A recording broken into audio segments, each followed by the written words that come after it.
I'm Barry Trammell, and I say the all Big 12 quarterback race has gotten very interesting this week.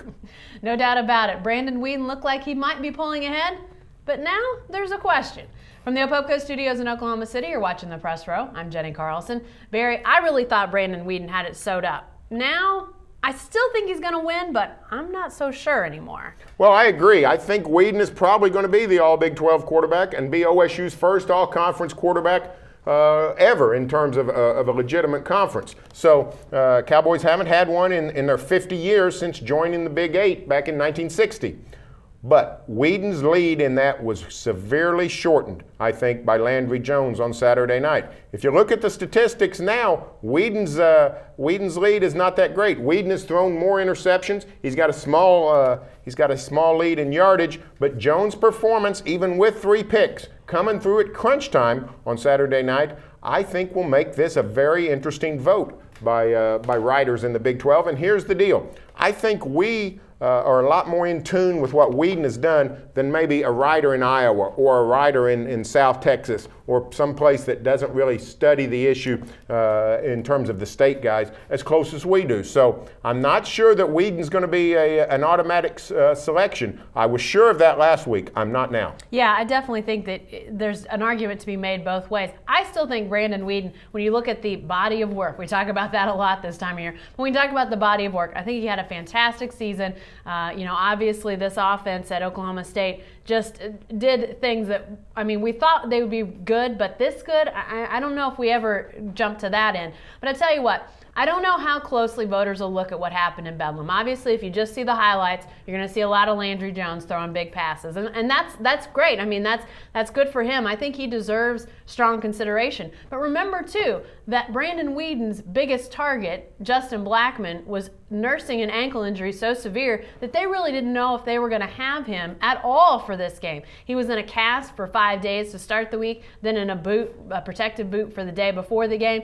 Every time he got hit, he hobbled off the field. He was severely hampered, yet he still had over 100 yards, still had a touchdown. That offense, while it was stunted in the first half, got going in the second half. I think you can, again, this is another splitting hairs argument.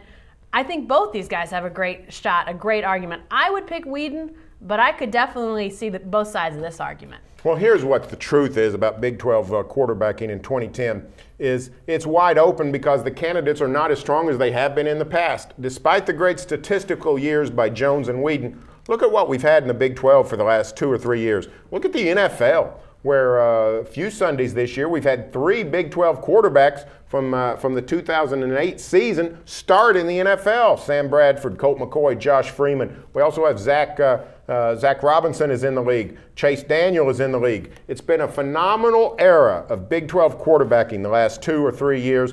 Unbelievable talent. Now it's a new wave, a new generation of quarterback. Weeden, Landry Jones, Blaine Gabbert has had his moments. Taylor Martinez at Nebraska has had his moments. There's a lot of new blood. We're sort of still sifting out the pecking order of this Big 12 quarterback crop currently. I think Weeden probably emerges as the all Big 12 quarterback.